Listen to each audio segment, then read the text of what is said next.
4 brothers. Safan, Bagan, Unde, and Afla, bound by eternal purpose.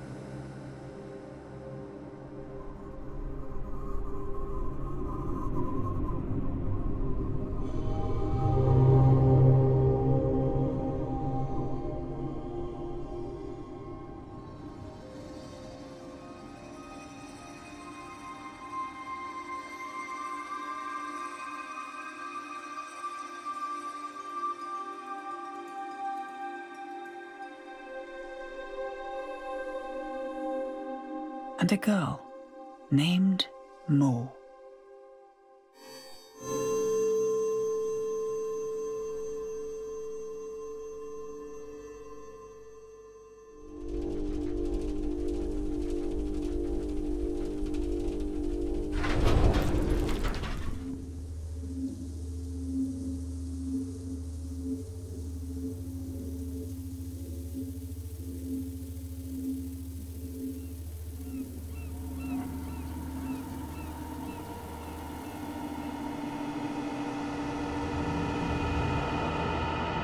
Mo has learned to sleep under the hissing tubes and the ever-humming chambers.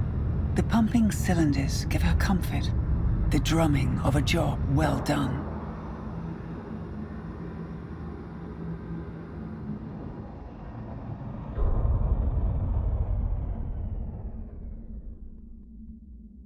Nothing startles her more than silence.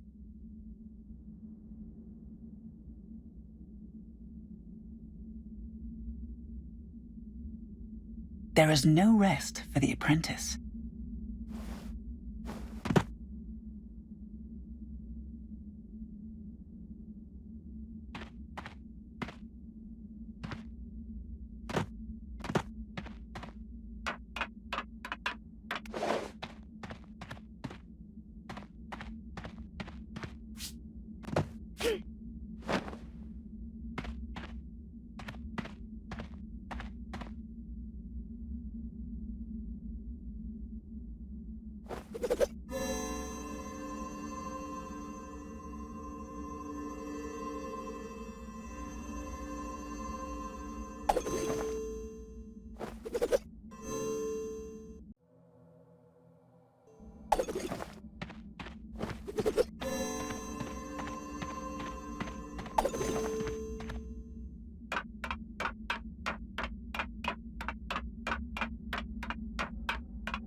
Mo has done so much around here, repaired and watched and built, but in this deathly silence, she is once more taunted by the one thing she will never be able to do. Their engineering can be studied and replicated, but their strength they selfishly keep.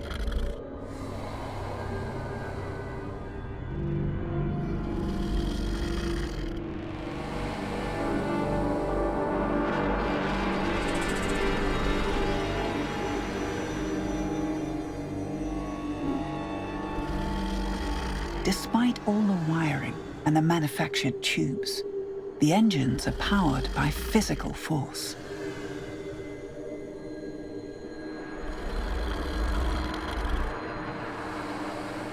But the kind that no mere human could ever muster.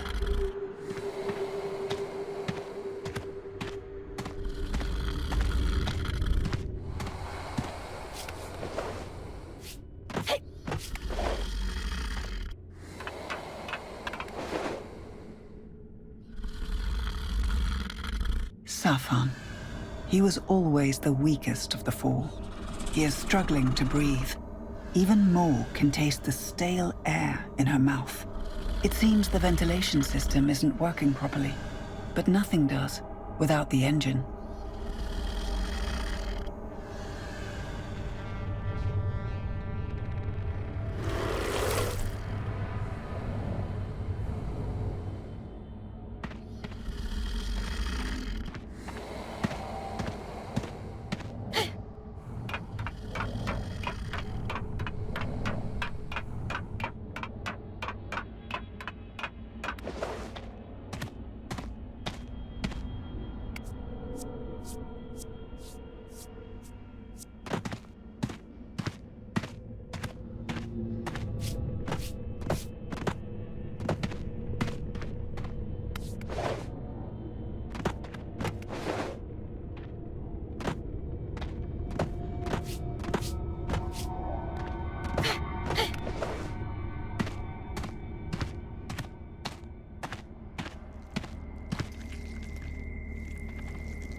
Without power, the observatory is not much use.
Mo like a punch to the chest. It is all four of them. They all broke at the same time. Failed at the same time. Something grave must have occurred.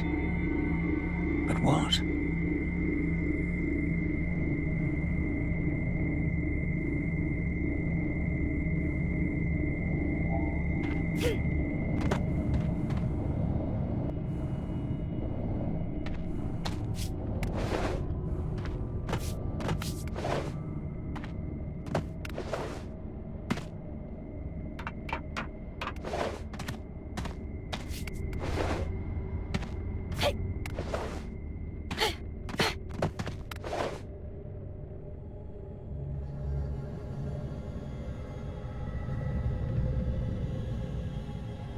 Without the veil, the air is too toxic to breathe. And just as Moore feared, the vents have all shut. The poison is kept out, but so is the oxygen. Safan is slowly suffocating, and the other three may have it worse.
It shows all 3 purifiers are down, as if more needed any confirmation beyond the spores in the air. This is on you, Safan. Mo grunts. Pray it is not too late for me to fix your mess.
The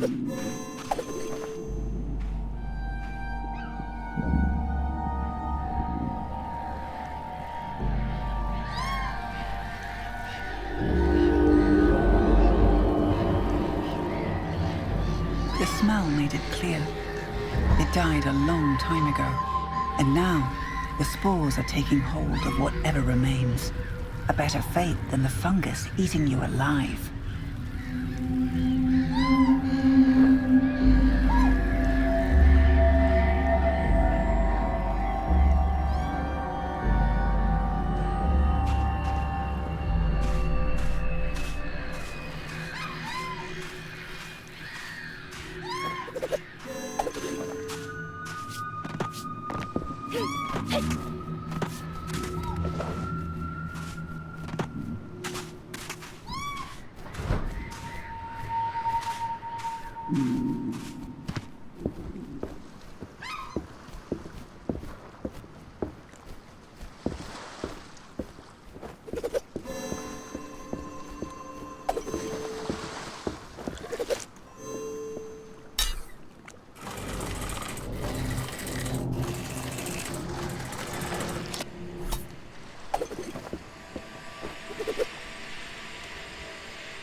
Do not worry. I will fix your mess, and I will save our homes. More reassures herself.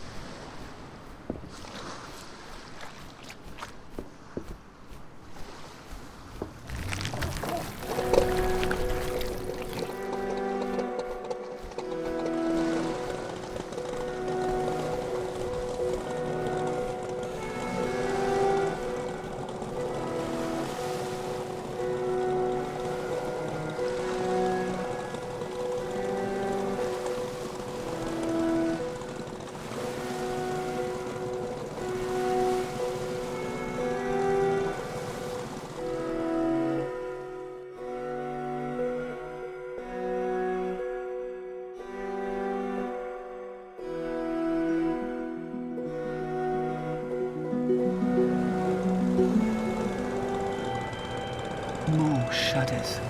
She knows the damage the spores are capable of. The fungus first poisoning the mind, then ever so slowly consuming the body. How it will spoil the verdant soil and obscure the midday sun.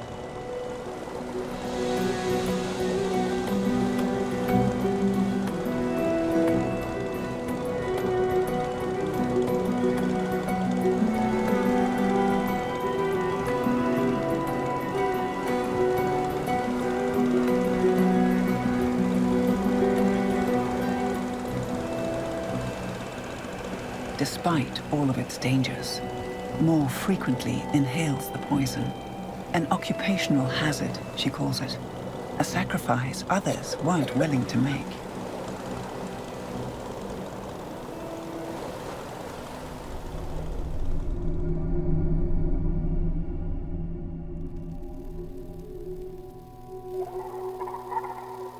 A few violent coughs, a few eerie apparitions, won't keep her from doing her job. After all, she is the bearer of the Omni Switch.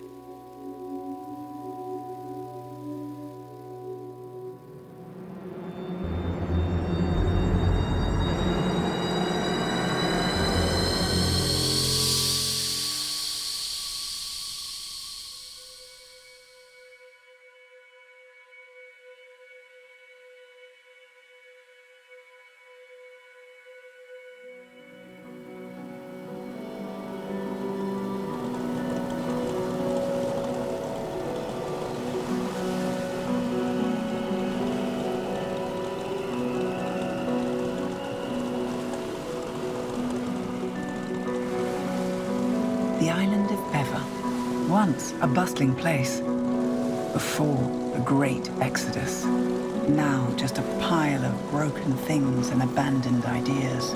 The island hosts the Purifiers, guarding Saffron's domain, and not much else anymore.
The smell of sea berries fills her nostrils. Or is it a scent lingering in her memories?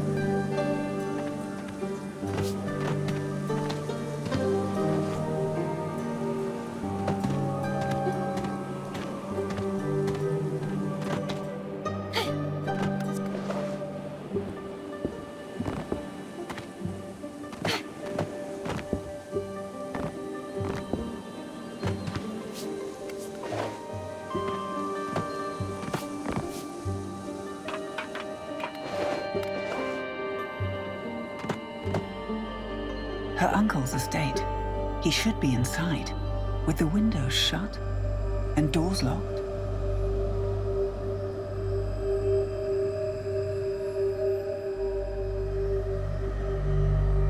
Moore's heart skips a beat. Either the fungus got to him, or he is somewhere out there, fiddling with the Purifiers himself.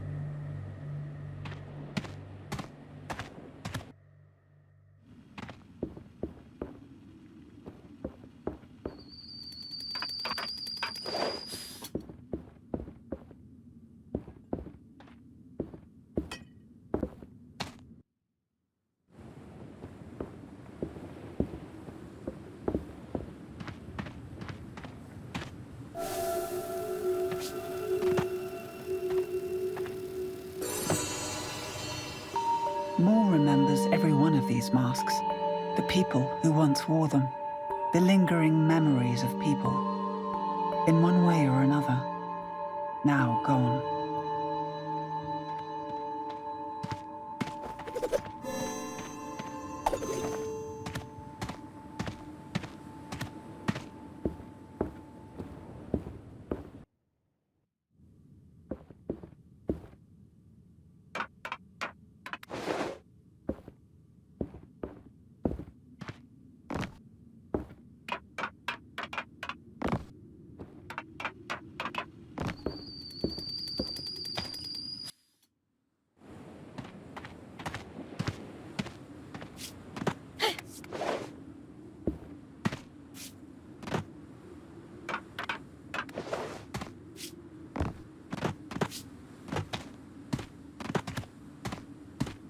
Moore's uncle owned this place.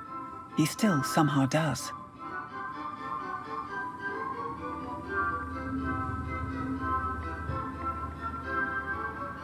One ride was 2 coins, back when money still meant something.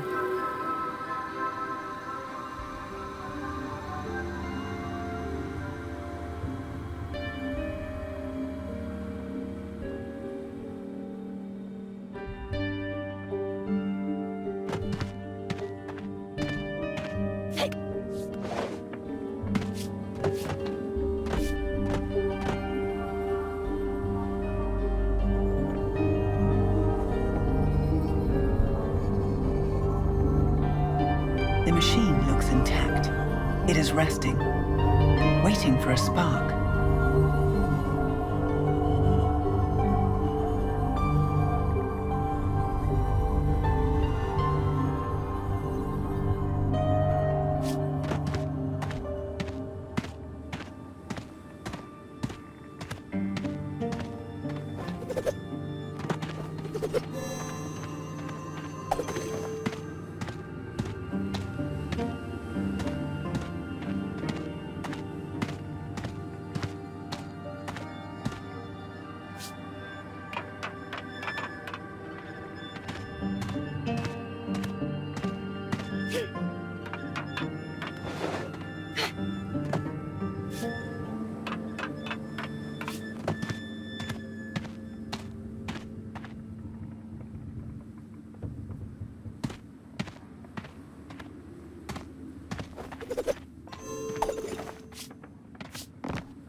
Her uncle always told stories about his big plans, how people would come from far-off lands. He spent all his fortune on his dream. All that's left is the rot in the jars.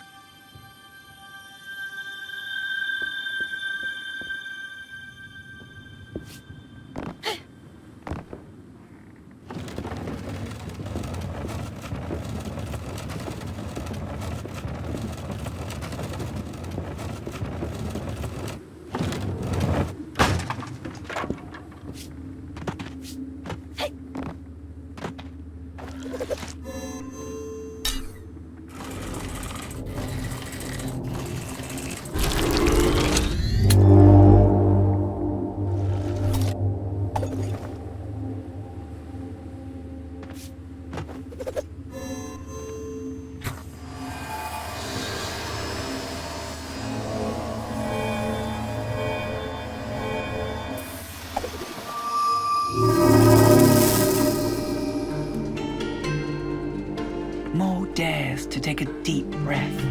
The air still tastes foul, but the acrid poison is mostly gone. 2 more to go.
He didn't want kids sneaking around, breaking things, or adults stealing things. But Moore was always welcome here. Moore was family.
Moore remembers the heat on her tongue and fingers as she snuck a taste of the steaming sweet-sour jam. For weeks after, she'd carry a little teaspoon so she wouldn't have to wash her hands.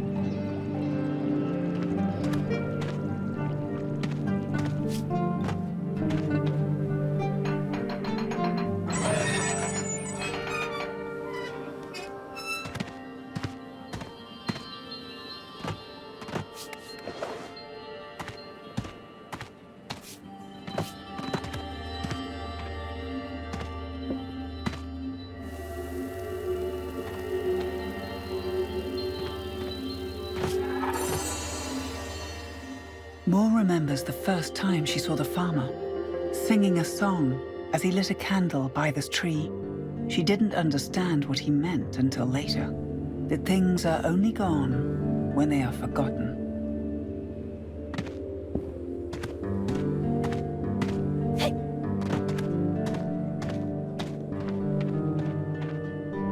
The old man and his locks, protecting his property, as if a crowd might wander once again.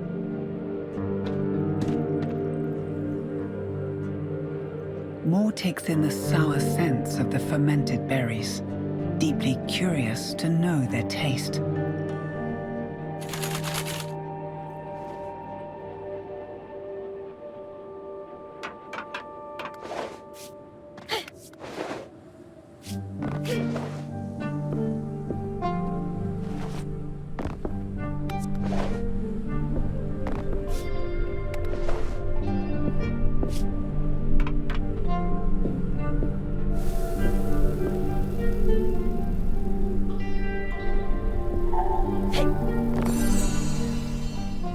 Moore remembers excitedly showing everyone who would humor her the sounds and rhythms of the machine underneath the land.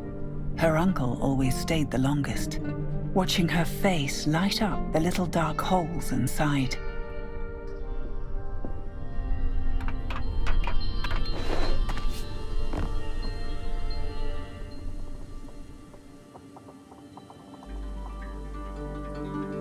The old wood groans, dreaming of past revolutions, resolute to be a solution once more, before turning to dust.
The berry farmer sighs, exhausted from his struggle. Living things are his purview, not machines. So for all his troubles, all his striving to fix the machine, it simply bore no fruit.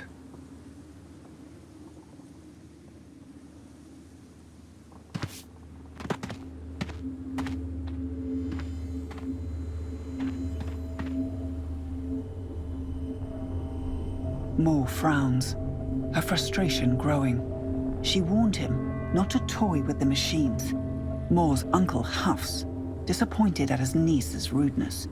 For heaven's sake, was I meant to just watch as the poisonous dust slowly settled around my island?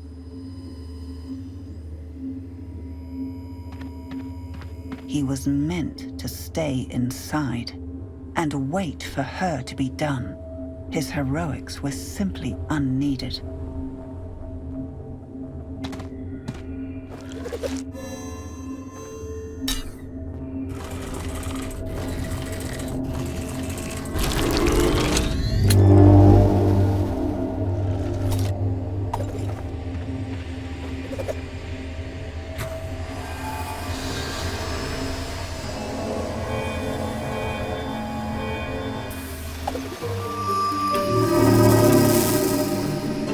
Everything is responding the way that it should. Looks like the old man didn't touch anything important.